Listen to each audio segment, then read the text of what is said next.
Hi and welcome to this video. Now for those people that own a Mk3 Fiesta like myself, what's one of the most annoying things that you get with this car?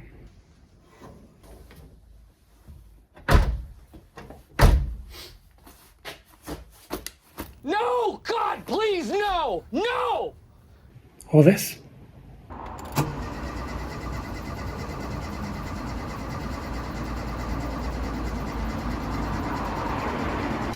Okay, so maybe not either of those, but something that's really annoying to me anyway is something that I'm going to try and sort out in this video. Now you may wonder, unless you've seen the thumbnail of course, what I'm referring to. And it is of course these, the door handles. And what tends to happen is they get very well worn, and what I found, especially driving this car, it's not a quick car, but let's say 60-65 mile an hour, this one, mainly that one. Yeah, so it's the wiggle of the door handles when you're driving down the road. Of course the air gets behind them and that's all I hear when I'm driving it. Now obviously this is caused because in the door handles they have a little spring, and with use they just get well worn and the spring no longer keeps the door handle tight. It's just free to flap about, as you saw in that video. The other day I came across my parts sort of section of the car. Anyone that owns an old car will have a parts little, an area. And I happened to find a spare handle, which looks like this. There we go. And you can see on there is that spring that I was on about. And this one, there's no flapping about. It's nice and solid. Now, I actually found two of them. And this one, although it looks the same, it's not. Now, I'm going to put the part numbers on the screen, which I just basically got from Google. And the one that I need for the driver's door, I assume the driver's door and passenger's doors are the same, is the same as this one. Now, if you do buy these second hand, although this one's good, nice and springy, this one is a little bit different to this one. And I don't know if you can see on the camera, but this one is textured, like what mine is, and this one is completely smooth. Now, I don't know if I did this on an Escort or other models that are similar, but if you are buying one, just be careful if it's second hand, if it's from a breaker, because, as I say, I had one of these cars going way back, the early 2000s, and one particular mod for this car is to basically get some wet and dry and smooth off that textured sort of surface, and either colour code them to the car or spray them gloss black. So just watch out for those if you are on the lookout.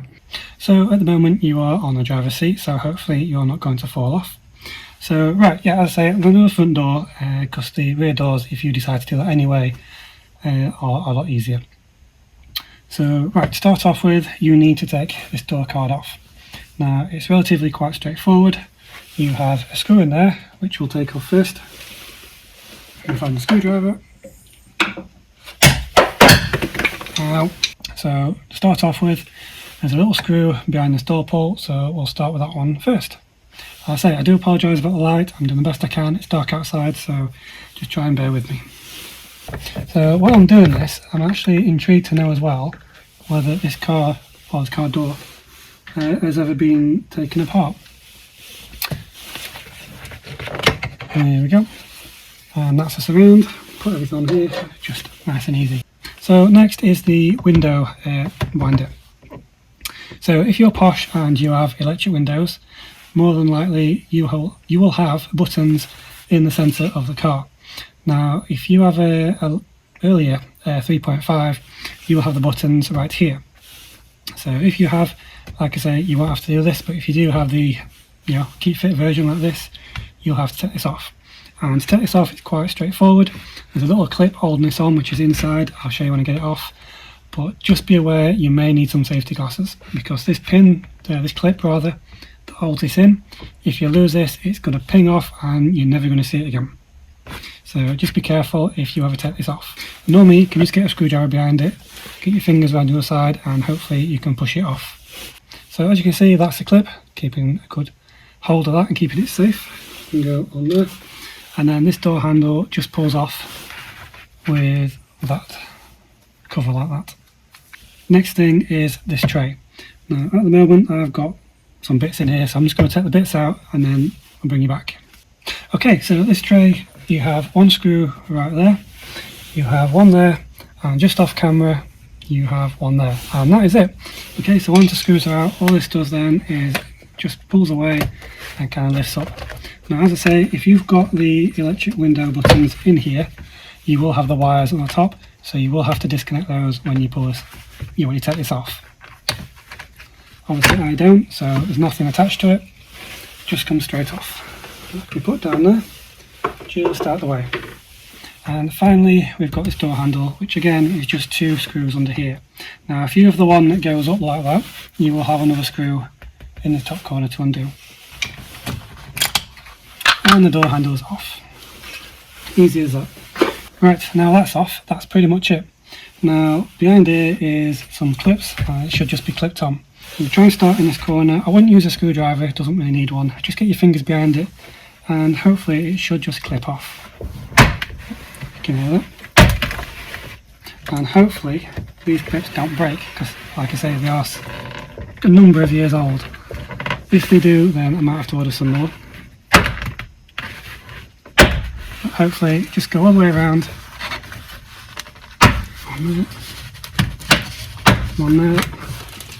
And you should start to feel, well, that's top on there, and then this door card should become all flappy then. So once this is all like this, there's clips in at the top. Oh, you can't see. There we go. There's clips on the top, all the way across here, and if you just give it a little tap, it should. There we go. And there we go, that's the door card. Like I say, if you've got the electric window buttons, you'll have to feed it through the door card. Look how thin that is. That is literally card. I wonder if that's from factory, whoever wrote that on there. But as you can see, those are the clips and they all appear to be intact. If you do end up breaking one, it looks like they just literally slide to one side and, sort of push out. Right, so this is what I was intrigued in. So under the door card you have this film, which obviously helps, any water that gets behind here, it's meant to stop it coming, inside. And normally, with it being an old car, more often than not, these are ripped because people want to get through them to access the, the window, if you've got electric windows, but the motor regulator, is it? Or the, I forget what they're called, but even the manual version with the bars, the window slides on.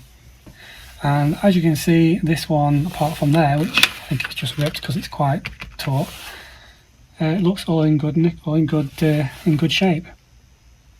Now, unfortunately, I'm actually going to have to break this because I need to be in this top corner where the door handle is, which is annoying.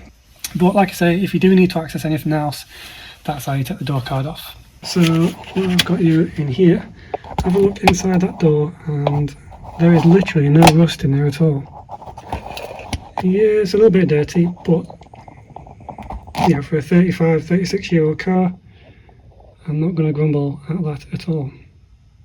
A little bit of crumbs or something in the bottom, I will get a vac and try and hoover those out, but yeah, quite impressed with that. So up here, going back, this is where we want to be. Those two screws are the back end of the door handle. So that little plastic bit there, that's what pulls the door handle up and down. Maybe I can't do this one again. So as I pull that up, that's what unlocks the door. Yep. So what we need to do is unhook that metal hook and eventually take the two screws out. Yep, so as I couldn't really catch it on camera, I just twisted the door handle around that metal bar and it's come free and out they come. Now that is the old door handle.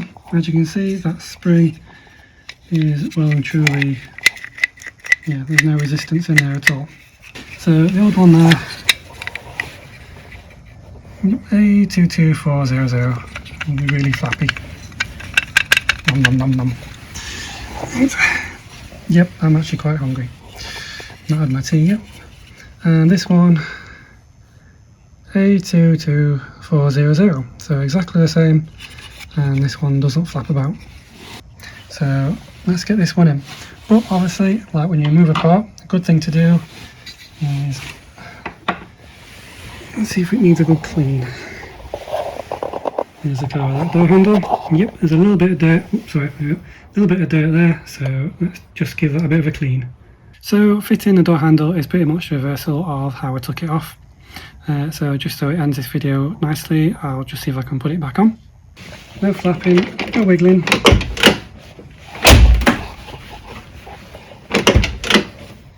Easily done. Okay, so once that's all back together, it's always good to make sure that the car door handle works inside and out and the door locks. Say leave your window open just in case, and if that all works fine, then you can put all this back together.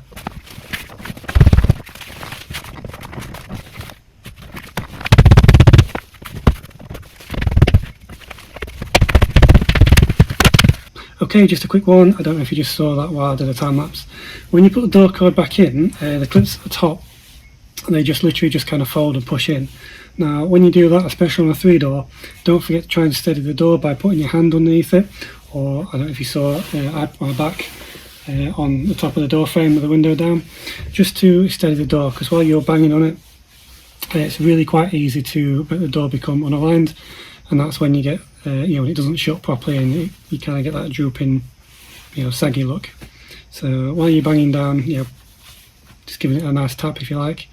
As I say, it does avoid the putting stress on the door hinges. So I'll say once you've done that, make sure that the plugs are aligned, and you can just tap them all back in, and everything else just goes back together. Now, I say the door card and everything else is quite simple. I will, however, just quickly show you putting this back on. Make sure that goes back in, and that just sits wherever. Like I say, it doesn't really have a place so long as it lines the window up and down. You can, I guess, when you put it on, decide where you want it, whether you want it there or facing upwards. Like I say, it doesn't really matter, and it can be a little pain to get this clip seated properly again. Like I say, without letting it spring back in your eye, so just be careful. Like I say, the best way is just to get a screwdriver and try and push it back on. You'll know when it goes on because you'll hear it snap into place. Yeah, I've just lost it.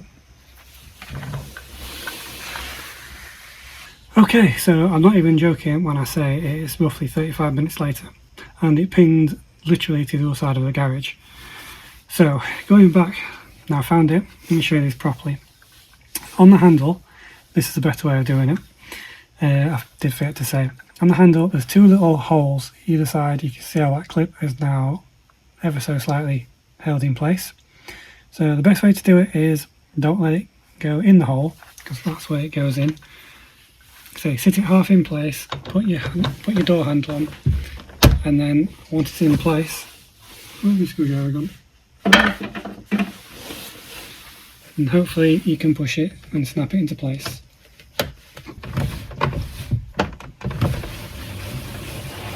So there we go, that's the door handle changed. It's nice and solid now, it's not flapping around. If you managed to make it to the end of this video, thank you for watching all this. If you are thinking about doing this to yours, don't let the fact that I basically made a hash of this and it's taken way longer than it should have need to be really. It really is an easy job, just be careful of that clip. That made it a hell of a lot longer trying to find that.